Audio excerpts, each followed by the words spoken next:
குருஜி குருஜி அவசரப்படக்கூடாது. முதல்ல நான் போய் பேசிட்டு வந்துடுறேன். அப்படியே சும்மா பரவசத்துல இருக்கிற மாதிரி ஆகிட்டு சொன்னா கேளு. சரி போ. ஆமா ஆமா சொல்லுமா, என்ன விஷயம்? சாமி, நானே இதே ஊர்தான். எனக்கு நீ கல்யாணம் ஆகல. எனக்கு ஏத்த மாதிரி 100 மாப்பிள்ளை கிடைக்குமா? என்னது, கல்யாணமே ஆகலையா? சரி, உனக்கு ஏத்த மாதிரி மாப்பிள்ளைன்னா எப்படிமா எதிர்பார்க்கிற? அப்படி அப்புறம் சரி, ஒரு 5 நிமிஷம் இங்கே வெயிட் பண்ணுமா. நான் குருஜிட்ட பேசிட்டு அதுக்கப்புறம் உன்னை அனுப்பி வைக்கிறேன். கருமம் முடிச்சவன அந்த கையை கொஞ்சம் கீழே இறக்கி போனடா.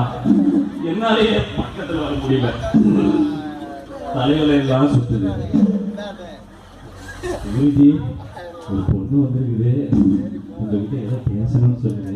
அனுப்பிக்கிட்டா முதல் செய்யலாம், சொல்லு. அக்காதான் அனுப்பிட்டேன். இது பாருமா, குருஜி உனக்கு கூப்பிடுறாரு, போய் பேசிக்க. சொல்லுமா, உனக்கு என்ன பிரச்சனை? சாமி, அந்த காப்பு சொல்றேனே. சரி வா. காதை கிட்ட வாங்க. கையில கை காட்டுங்க. ஓகே.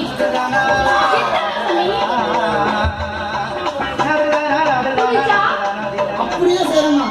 உன் கொள்கைக்கு ஏற்ற மாதிரி நான் ஒரு மாப்பிள்ளைய தேடி கண்டுபிடிச்சு தரேன். இன்னைக்கு நைட்டு ஒரு சிறப்பு பூஜை ஒன்று பண்ண வேண்டியது இருக்கு.